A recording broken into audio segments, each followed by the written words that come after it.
This device holding in my hand contains over 30 different metals. The nickel and copper for the circuits, the lithium for the battery, and the rare earth elements for the screen. And here what might surprise you. Getting those metals out of the ground is one of the most environmental destructive activities on our planet. But what if I told you that some of the Earth's smallest organisms, microorganisms, you can't even see with your naked eyes, and you always think about harmful, might hold the key to revolutionizing how we extract the trace metals in a non-destructive way. The traditional mining activity is an environmental catastrophe. For example, to extract just 1 ton of the copper, we have to use 200 tons of the rocks. And people have used massive amounts of energy building large infrastructure, apply harsh chemicals, generate toxic wastes that leave behind the landscape look like a giant impact crater. And here comes the real kicker. We're running out of the high-grade ores. Those easy-to-reach metal-enriched deposits are disappearing. Now, the mining companies are shifting their gears towards the low-grade ores, meaning it requires more mining activities than high-grade ores to get the same amount of the metals. That also means there will be more environmental destruction associated with that. However, at the same time, our demands for these metals is skyrocketing. Now we're paying more attention to the green technology systems, such as electric cars, building large green technology infrastructure or the systems, or even the smartphones. But ironically, those green technology revolution is still largely depend on the non-green extraction methods. So the question is there a possible way we can make it double green? The answer might be a yes. Now, let me officially introduce you to some of the Earth's natural miners, the microbes.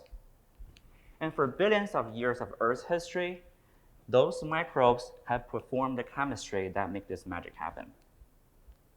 Different microbes have involved different methods and mechanisms to directly extract the metals from the minerals or rocks and bring those metals back to them as they require those metals to survive and thrive. And this process does not need high temperature or harsh conditions. Microbes can simply do this work at room temperature, and they require nothing more than just the mineral and the rocks as their resources and food. And what truly remarkable is about their specificity. So different microbes have evolved to target on different metals and minerals. Some specialize in iron, some in copper, molybdenum, zinc, or even the rare earth elements.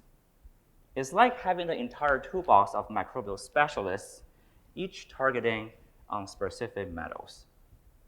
So what I do in the lab is to understand how these microbes are identifying and accessing the trace metals that are being locked up within these crystalline solids. We're discovering that microbes are producing specialized proteins, small organic molecules, or even simply attached to the mineral and rock surfaces and can concentrate these metals up to 10,000 times of their natural abundances. So now the question is, how can we harness this microbial power for environmental good? The applications are game-changing.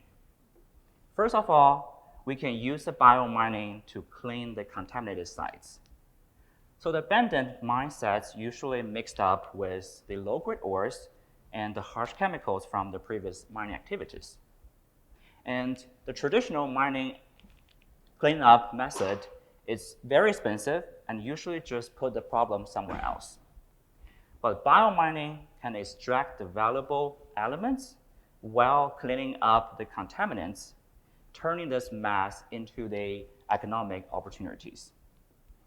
Secondly, we can use biomining for this electronic wastes. Surprisingly, we're generating over 50 billion tons of electronic waste annually, and it is our fast-growing waste stream. And those discarded devices are not being appropriately disposed of, but they contain high concentration of those valuable elements. And biomining can just simply recover those metals from them. And thirdly, we can build and develop advanced biomining approaches for the primary metal extraction that use 90% less of energy than a conventional method.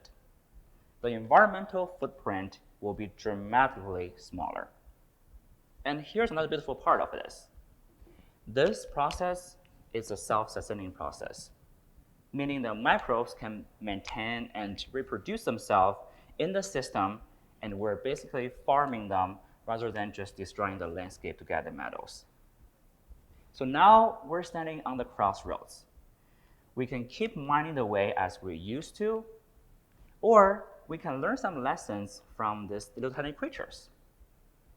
Our green future does not just depend on what we built. It also depends on how we source the materials to build them.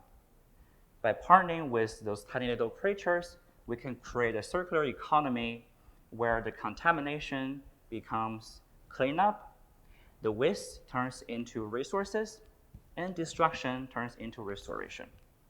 So next time, when you hold your phone, just remember the metals can be simply extracted by microbes that work quietly in the background to power our future. And these tiny little creatures are so ready to solve the biggest environmental problem. But now the question is, are we ready? Thank you.